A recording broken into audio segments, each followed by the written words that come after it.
Bienvenido, bienvenida a El Barco de Teseo, un espacio donde exploraremos juntos las maravillas de nuestro interior y también de nuestro entorno. Buscaremos la manera de relacionarnos con todo esto sin cuestionarnos, con intención divulgativa desde un punto de vista crítico y con la evidencia disponible, pero con palabras que podamos entender todos. Soy Pedro, osteópata de Toledo, y hoy vamos a hablar de tristeza, de miedo, y de por qué no debemos entender las emociones como una enfermedad. Intentaremos ver por qué las emociones están de nuestro lado y por qué son positivas para nosotros aún las que son claramente desagradables. Y además, para facilitar un poco el camino de este sendero que parece tan difícil de transitar, escucharemos buena música para poder reflexionar de estas cosas entre canción y canción. Recordad que podéis contar conmigo en consulta si me escribís o me llamáis al teléfono 617-452378 o en las redes como pedrosteopatía.es. Hay las emociones y la música y las emociones. Vamos a escuchar a Manolo García y sus Pájaros de Barro, que nos demuestra que de música y emociones sabemos todos. Vamos a imaginar que tú y yo somos dos hombres prehistóricos, que nos vamos en busca de alimento por la selva. Nos echamos la porra al hombro y nos alejamos del asentamiento en dirección a campo abierto en busca de algo que cazar o alguna fruta que recoger. El espacio por donde caminamos entre árboles nos es familiar, pero llegado un momento nos damos cuenta que nunca nos habíamos alejado tanto de la tribu y empezamos a ponernos nerviosos. El sendero ya no nos es tan fácil de seguir y la vegetación a veces hace imposible llevar una dirección recta. Nos vemos obligados ocasionalmente a zigzaguear entre arbustos y a estar pendientes de cualquier posible peligro que nos podamos encontrar. Tomamos un llano entre el bosque, alejándonos de la espesura de los árboles para descansar un momento, porque tenemos que tomar una decisión. Si continuamos por una zona del bosque donde nunca antes nos habíamos aventurado, o volver por el mismo sendero al poblado pues con las manos vacías. Decidimos avanzar hacia el bosque cerrado porque sabemos que la supervivencia de nuestra familia depende de que volvamos con algo de comida. Apenas acabamos de entrar entre los arbustos más tupidos, vemos que uno de los árboles al fondo mueve las ramas como si de repente una ráfaga de viento lo hubiera agitado. Asustados, nos aferramos a las armas que llevamos y por un momento nos mantenemos quietos, asustados ante lo desconocido. Sin tiempo de pensar, tú tiras tu porra y tu zurrón y sales corriendo en dirección al sendero, pero yo no sé muy bien qué hacer, si seguirte corriendo asustado o atacar al árbol que se agita, porque entiendo que si hay algún animal trepando al árbol, pues también puede ser alimento. Pensemos un momento en la situación y veamos qué está pasando. Al ver el estímulo ansiogénico, el árbol agitándose que nos pone en alerta, el cuerpo desata una serie de respuestas fisiológicas involuntarias ante la situación de peligro. El aumento de cortisol hace que tu cerebro dispare el nivel de glucosa en sangre para que tus sentidos se concentren en el estímulo. La adrenalina hace que tus músculos se activen y se contraigan y el corazón dispara sus pulsaciones para llevar sangre oxigenada hacia todo el sistema de alerta. La respiración se acelera para que todo el cuerpo se mantenga listo. Hormonas, músculos, corazón. Si el estímulo se mantiene en el tiempo, el cuerpo se prepara también para la huida o el ataque de cualquier agresión. Sudas, porque el animal que eres sabe que si tu piel está mojada, te podrás escapar mejor del ataque de un animal. Te dan ganas de ir al váter, porque el animal que eres sabe que si evacúas, pesarás menos y podrás ser más rápido. Aprietas los dientes porque este gesto te mantiene a la defensiva ante cualquier peligro. The Cranberries con Linger. Al final resulta que detrás del árbol que se movía había un oso y me ataca y me mata. Tú utilizaste tus respuestas fisiológicas para huir al ver las ramas moverse y volviste al poblado sin comida, pero vivo. ¿Cuál de los dos sobrevive? ¿Cuál de los dos perpetuará la especie? Tú sobreviviste porque tu cuerpo tiene recursos para registrar patrones reconocibles y herramientas fisiológicas para huir del peligro. Somos muy eficaces reconociendo patrones. A este sesgo evolutivo lo llamamos pareidolia.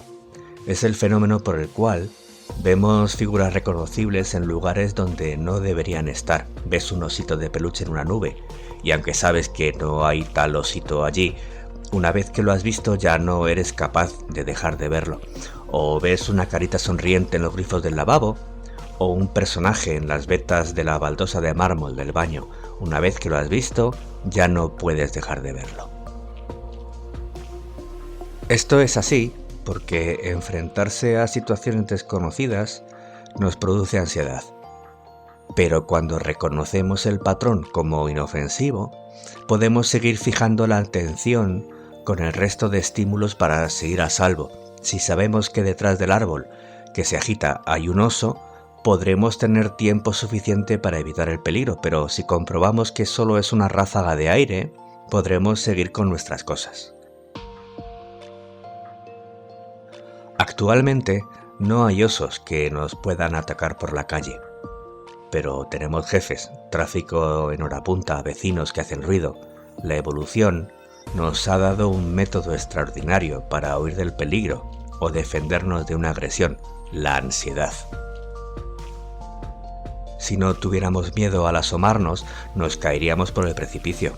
Si no tuviéramos precaución al ver una señal y la reconociéramos como peligrosa, nos atropellarían en los cruces con un semáforo en rojo.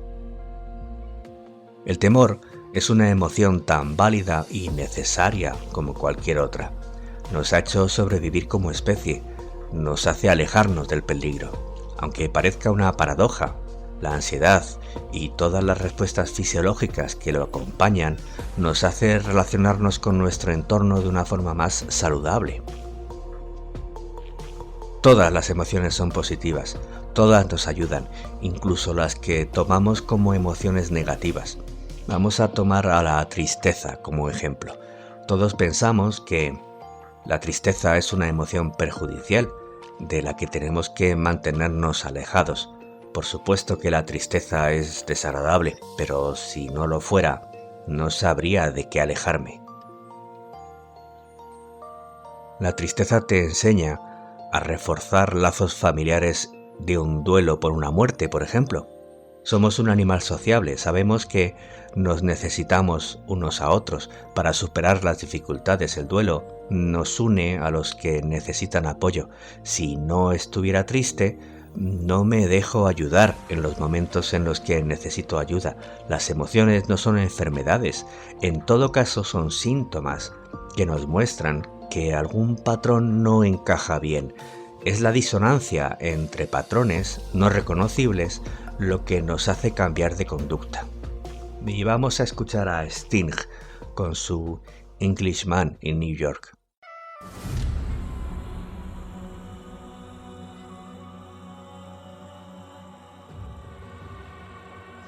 Estás escuchando El barco de Teseo. Aquí el mar siempre está calmo. Gracias por acompañarme. En una sociedad hiperindividualizada, se entienden las emociones desagradables como patologías. Se entiende que el miedo y la ansiedad como una conducta de la que hay que escapar.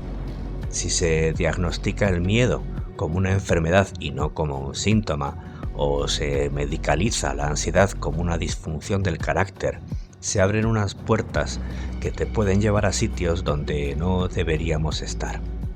Se le responsabiliza al que tiene ansiedad como si fuera el culpable de tener algo mal en su cabeza. Se entiende que eres tú y solamente tú el responsable de que algo no vaya bien en tu comportamiento. Puedes tener ansiedad por perder un trabajo, pero solo durante un momento. Si llevas mucho tiempo con miedo a no pagar el alquiler, es tu culpa porque no te esfuerzas lo suficiente. Puedes estar triste por la muerte de un familiar, pero solo un par de días porque se te acaba la baja médica y si luego sigues triste, tienes que medicarte para volver a la normalidad. La depresión y la ansiedad tienen factores ambientales, genéticos, temperamentales. Se deberían valorar todos estos factores antes de diagnosticar alegremente a alguien como ansioso o como deprimido. El entorno, las condiciones familiares, el ambiente laboral, el contexto social, las posibilidades que puede tener esa persona para salir de estos entornos, para escapar de las ramas del árbol que se mueve. Puede ser un oso, una ráfaga de aire, pero tienes que tener recursos para volver al poblado, aunque sea sin alimentos. No todos tenemos las mismas oportunidades y la misma forma de superar los problemas cotidianos. Por supuesto que la ansiedad y la depresión es real, el sufrimiento es real, no quiero decir que sean un producto de los tiempos modernos ni minimizar el dolor. Cuando alguien te dice que tiene depresión, lo que seguro que no te ayuda es decirle, ay, pues no estés triste, vete al cine. Piénsalo, cuando alguien está deprimido, lo que quiere es morirse, no irse al cine. No se puede frivolizar con el dolor es real. Hayas pasado por ese estado o no, no te puedes permitir hacer un juicio de valor sobre lo que puede sentir otra persona. Es fácil entender que las cosas pueden llegar a superarnos. Pero seguro estaréis de acuerdo en que quizá hemos normalizado la costumbre de patologizar las emociones. De todo hacemos una enfermedad y lo que es peor, aquí es donde quería llegar, tomamos las disfunciones de la salud como algo de lo que todos podemos opinar, tengamos formación en psicología o no. La extraordinaria voz de Sade y Your Love is King. Yo es que soy un poco TOC.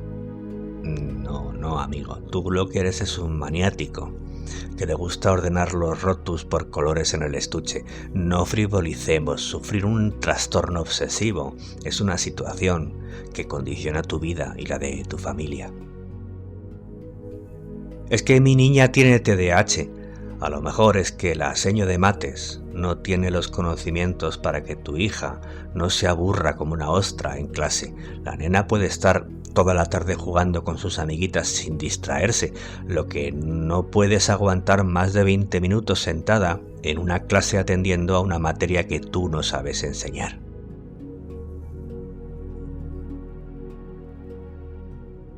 Repito, no frivolicemos. Un trastorno de aprendizaje es determinante la salud de la niña. Un psicólogo infantil con la suficiente formación puede ayudarte en el proceso. Si a la niña le pones una etiqueta, la estás responsabilizando de un comportamiento que quizás no tenga la culpa ella. No es que la niña tenga un trastorno, es que a lo mejor el origen de su actitud está fuera de ella. Hay muchas cosas a las que atender antes de estigmatizar a una persona. La situación familiar, el entorno social, la actitud de los educadores, las herramientas de las que dispone para relacionarse con los demás. Pero claro, si recordamos la tendencia que tiene el ser humano a encontrar patrones reconocibles, hay que entender que si le ponemos una etiqueta a algo de lo que no estamos muy seguros de lo que es, pues nos alivia. Es mucho más fácil pensar que tú tienes depresión porque no tienes buenos índices de serotonina y dopamina en tu cerebro que investigar por qué. ¿Tienes poca serotonina porque estás deprimido o estás deprimido porque tienes poca serotonina? Reducir tu felicidad a una secreción de hormonas puede ser muy útil para justificar la medicación, pero hacerte responsable es lo mismo que decirte que tienes algo roto en tu cerebro y que no puedes hacer nada por remediarlo. Te quita la responsabilidad de hacerte dueño de tu propia salud, además de que no es real. Quizá no tengas algo roto en tu cerebro, a lo mejor deberíamos ayudarnos los unos a los otros a encontrar nuestra felicidad. Todos sabemos que la felicidad no está en tener un buen coche y una casa grande, lo sabemos, la teoría nos la sabemos todos, pero se nos ha hecho creer que tenemos que ser los más eficaces, que se nos ha construido una idea de éxito que está alejada de nuestra propia realización personal. Si no eres feliz es tu culpa y solo tuya. Sé tú mismo para ser realmente feliz, se nos dice cuando flaqueamos por algo. Sé tú y solamente tú. Cuando no sepas ser tú, te puedes tomar una pastilla y dejarás de estar mal. Somos seres sociales. Aunque la sociedad nos premie el individualismo, actualmente tenemos que ser más y más eficaces y productivos cada vez, incluso en el ocio. Tienes que estar a la última en todo, tienes que ver la serie de la que todos hablan, tienes que poner la mejor foto en el Instagram. Y no hablemos ya de las personas que ni siquiera tienen recursos para salir de la pobreza o de la exclusión social. Claro, porque el miedo y la tristeza son enfermedades. La ansiedad y la depresión son anomalías, son disfunciones. A ver, ¿no te rechinan estas frases? Vamos a suponer que la ansiedad es una enfermedad. Entonces, si es una enfermedad, ¿de dónde viene? ¿Por qué tengo ansiedad? Y sobre todo, ¿para qué tengo ansiedad? Recuerda el caso de los hombres prehistóricos que salían a cazar. Cuando veían el árbol moverse y aparecía la respiración agitada y el corazón a tope, tenían una causa lógica. Sin saber si había un oso o era el aire, las respuestas fisiológicas de su cuerpo tenían un porqué y sobre todo un para qué. Si uno de estos hombres primitivos hubiera tenido estas reacciones físicas sin tener el estímulo ansiógeno de ver unas ramas moverse, le harían pararse y preguntarse qué pasa. No hay estímulo ansiógeno, pero sí hay respuesta fisiológica, y es tan real como si se hubiera movido el árbol. No hay osos, no hay aire, pero yo respiro agitadamente, sudo, y no puedo enfrentarme a un peligro inexistente. Es aquí cuando tengo que pedir ayuda, porque yo solo no puedo.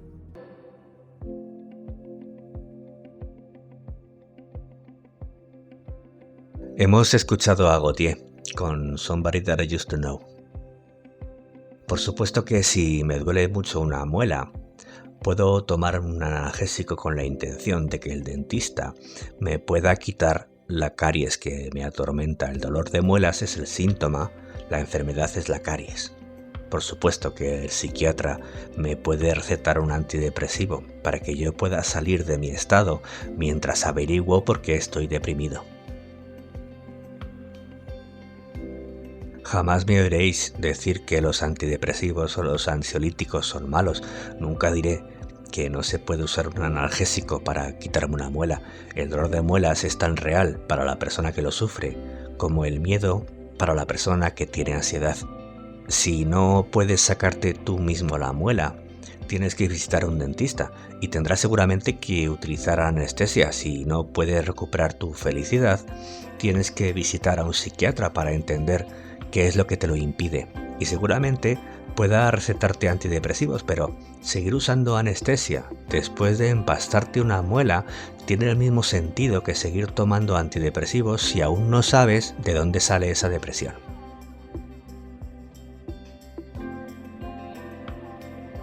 Quiero poneros un ejemplo que ilustre la idea de que a veces no tenemos la culpa de estar deprimidos y que se puede deber más bien al entorno y que necesitamos cambiar el medio en el que estamos antes de pensar si estamos haciendo algo mal. Todos estamos de acuerdo en que hacer deporte está indicado para las personas que se le ha diagnosticado depresión o ansiedad. Es fácil entender que cuando hacemos ejercicio, el cuerpo nos responde liberando hormonas que nos hacen sentir mejor. Esto es incuestionable. El esfuerzo físico es recompensado por la secreción de dopamina en el hipotálamo. Pues bien, aunque hay muchos estudios médicos que confirman esta respuesta hormonal, no hay ni uno solo que demuestre que el deporte sea bueno para la depresión. Sí, aunque sea difícil de entender, el deporte es bueno para la secreción de dopamina en el cerebro, pero no hay estudios que demuestren que este efecto sea beneficioso a largo plazo y que pueda ayudar a cambiar la actitud y el comportamiento del deprimido. Desgraciadamente, por mucho ejercicio que haga, el deprimido va a seguir estándolo cuando disminuye la presencia de esta hormona a los niveles anteriores al esfuerzo. Esto es lo que nos sucede con un antidepresivo. El deprimido tiene que estar medicándose de forma crónica porque más tarde o más temprano va a seguir abrumado por la tristeza. Con suerte, se le cambiará de medicación cuando esta bajada en el estado de ánimo se produzca, o se le aumentará la dosis del que le haya mitigado momentáneamente el sufrimiento, porque la tristeza, el abatimiento que se siente al estar deprimido es el síntoma de que algo está mal, no la enfermedad.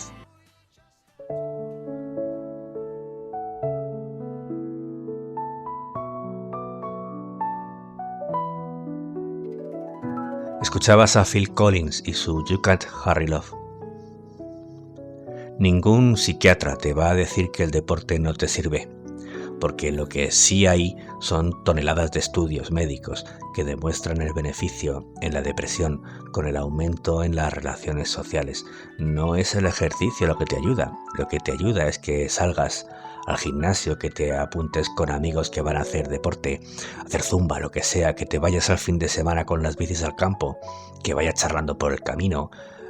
¿Qué te recomienda el psiquiatra? ¿Que hagas spinning? No, lo que te recomienda el psicólogo, el psiquiatra, es dicho de una forma sencilla, que hagas cosas, que vayas al curso de pintura, al taller de escritura, al grupo de teatro, que te apoyes en tu red social para salir del bache. Así de simple y así de difícil para el deprimido. Haz cosas.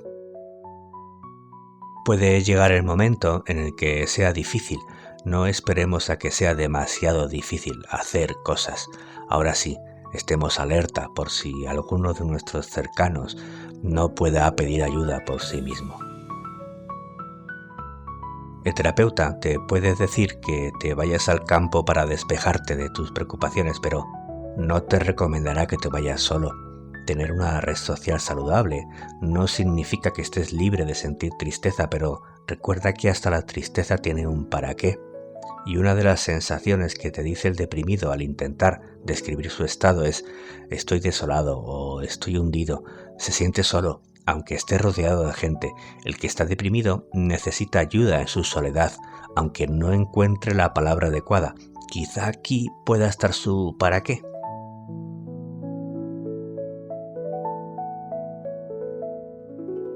Quizás estemos cerrando el tiro, y el que tiene miedo necesita que lo acompañen, y el que siente tristeza no sabe cómo gestionar su soledad.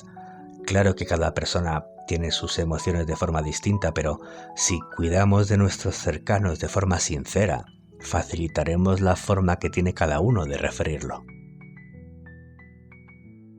Después de estar todo este rato hablando de todas estas cosas, lo único que espero es haber contribuido a que nos fijemos más detenidamente en las personas que tenemos cerca, para que nos cuidemos los unos a los otros. En el fondo, sabemos que no tenemos que ser felices solo porque yo lo valgo, como dice el anuncio. No únicamente nuestro bienestar depende de nosotros solos. Escucha, abraza, pregunta, acompaña. Nunca podemos saber las batallas que están librando otras personas. Bueno, espero de verdad que este programa os haya dado una visión distinta del miedo y de la tristeza. No me quiero despedir sin recordaros que podéis contar conmigo en consulta si me llamáis o me escribís al teléfono 617-452378 o en mis redes sociales como pedrosteopatía.es. Muchas gracias por acompañarme. Un abrazo muy fuerte a todos los que estéis allí.